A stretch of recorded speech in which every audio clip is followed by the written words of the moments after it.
समुद्र में कूद गया। ऐसा लग रहा था जैसे वो चोट से बचने की कोशिश कर रहा हो। पास खड़ा एक आदमी यह नजारा देखकर हंसे बिना नहीं रह सका, लेकिन अचानक चक्कर लगाने के बाद बाघ उसकी ओर तैरकर आया। आदमी की मुस्कान तुरंत गायब हो गई और वो घबराकर लाइफ बोट में कूद गया। उसके पीछे बाघ ने चढ़ने की कोशिश की, लेकिन फिसलन भरी नाव की वजह से वो नाव पर चढ़ नहीं पाया। आदमी को नाव पर एक कुल्हाड़ी मिली। अब बेशक बाघ से निपटने का सबसे अच्छा मौका था। वो बाघ पर चिल्लाया जैसे उसकी हिम्मत बढ़ाने के लिए, लेकिन बाघ की आंखों में देखकर वो आखिरकार हमला करने की हिम्मत नहीं जुटा पाया। बाघ की चीख सुनकर शियाओ शुआई हिचकिचाया। वो रात होने तक नाव पर ही रहा। फिर आखिरकार उसने अपना मन बना लिया। उसने नाव को समुद्र में धकेल दिया, फिर एक तख्ता सीढ़ी की तरह नीचे फेंका और बाघ के पानी के ऊपर पहुंचने से पहले ही नाव पर कूद गया। सिर्फ इसी तरह वो अपनी सुरक्षा पक्की कर सकता था। अगली सुबह जब बाघ आराम कर रहा था, जियाओ शुआई ने लाइफ बोट से सारा सामान राफ्ट में रख दिया। जैसे ही वो सामान गिन रहा था, एक बड़ी मछली उसके पैरों के पास रखे जाल में आ गई। मछली की लापरवाही का फायदा उठाकर जियाओ शुआई ने उसे खींच लिया, फिर एक कुल्हाड़ी ली और उसे काटना शुरू कर दिया। ये देखते हुए कि मछली के शरीर का रंग धीरे धीरे फीका पड़ रहा था, जियाओ शुआई फूट फूट कर रोने लगा, क्योंकि यह पहली बार था जब उसने किसी जिंदा जानवर को मारा था। भगवान से माफी की प्रार्थना करने के बाद जियाओ शुआई ने मछली को लाइफ बोट में फेंक दिया और अंदर मौजूद बाघ को बता दिया। जैसे ही रात हुई, समुद्र में अनगिनत चमकती हुई जेलीफिश दिखाई दी, जो जियाओ शुआई को बचाने में मदद कर रही थी। छोटी नाव तुरंत एक विशाल लहर से पलट गई और उसका सारा खाना और पीने का पानी समुद्र में गिर गया। इस विशाल अदम्य महासागर पर बिना भोजन या ताजे पानी के केवल मौत उसका इंतजार कर रही। क्रूर बाघ ने एक बार फिर अपनी क्रूर अभिव्यक्ति दिखाए।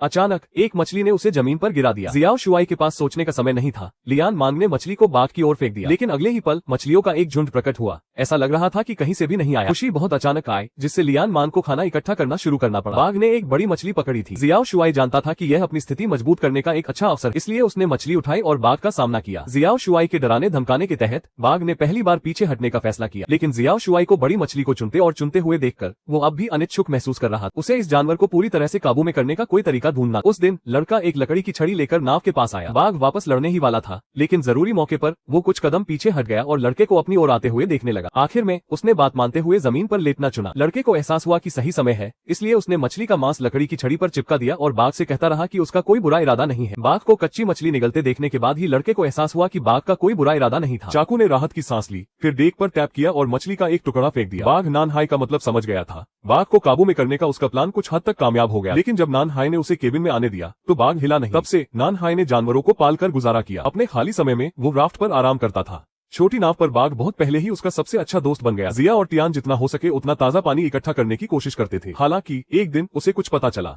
एक क्रूज शिप अचानक उसके सामने आ गया। शिप का ध्यान खींचने के लिए नानहाई ने तुरंत एक डिस्ट्रेस सिग्नल भेजा, लेकिन अपनी आखिरी गोली चलाने के बाद भी उसे कोई जवाब नहीं मिला। हालांकि ये सब नहीं, हवा के एक अचानक तेज झोंके ने नानहाई को पूरी तरह से निराशा में डाल दिया। पता नहीं कितने समय बाद वो आखिरकार अपने कोमा से जागा, लेकिन बाघ पहले से ही भूखा और थका हुआ था। डेक पर चुपचाप पड़ा था। अपनी सारी हिचकिचाहट के बावजूद नानहाई वहाँ सिर्फ मौत का इंतजार कर सकता था। जब वो जागा तो उसने खुद को एक छोटे से आइलैंड पर पाया। उसने टेंडन का एक टुकड़ा तोड़ा और उसे बेसब्री से अपने मुंह में भर लिया। हैरानी की बात है, इसका स्वाद काफी अच्छा था। अपनी ताकत फिर से भरने के बाद उसने आइलैंड घूमने का फैसला किया तो देखा कि वो टाइगर से भरा हुआ है और चारों ओर पानी के गड्ढे। नानहाई उनमें से एक था। तैरते समय वो जोर से गाना और ताजे पानी की मिठास का मजा लेना नहीं भूला। इस समय बाघ भी खाली नहीं था। वो किनारे पर खड़ा था और पेट भरकर खाना खा रहा था। लेकिन एक अजीब बात हुई। झील अचानक पेड़ पर चढ़ गई। बाघ भी जल्दी से आइलैंड छोड़कर चला गया। पहले तो उसने ध्यान नहीं दिया। हालांकि रात तक उसे पता नहीं चला कि जो पहले साफ गीला सूप वो अब मछलियों से भरा हुआ। समुद्र की घाटी ऐसी लग रही थी जैसे तेज धूप से खराब हो गई हो। बाघ भी नाव पर छिप गया और आइलैंड के पास जाने की हिम्मत नहीं। फिर उसने एक फूल तोड़ा और उसे खोला। अंदर एक इंसान का दांत था। तभी उसे एहसास हुआ कि यह शायद एक पत्थर का आइलैंड है। और भी अजीब बात यह थी कि दूर से पानी एक औरत जैसा दिख रहा था। अगली सुबह नानहाई ने बहुत सारा ताजा पानी और खाना इकट्ठा किया। फिर बहुत सारी लेक ड्रीम मछलियां पकड़कर नाव पर रख। फिर वो जल्दी से बाघ को लेकर आइलैंड से निकल गया। 200 से ज्यादा दिनों तक समुद्र में बहने के बाद टूटी फूटी नाव आखिरकार मैक्सिकन तट पर पहुंची। नानहाई कमजोर सीधे किनारे के पास पहुंचा। बाघ नाव से कूदने के बाद बिना पीछे देखे जंगल की ओर चला गया। फिर वह रुक गया। उसने सोचा कि बाघ उसे देखेगा, लेकिन ये साथी उसकी आंखों के सामने हमेशा के लिए गायब हो गया। खुशकिस्मती से नानहाई को पास के मछुआरों ने जल्दी ही ढूंढ लिया। बचाए जाने की खुशी की वजह से नहीं, बल्कि इसलिए कि बाघ समुद्र में उनके दिनों के बहाव के दौरान बिना किसी हिचकिचाहट के चला गया। टाइगर उसका रूहानी साथी, लेकिन अब वो इतनी बेरहमी से चला गया, पीछे मुड़कर देखने को भी तैयार नहीं था। जल्द ही लड़के को लोकल हॉस्पिटल भेज दिया गया।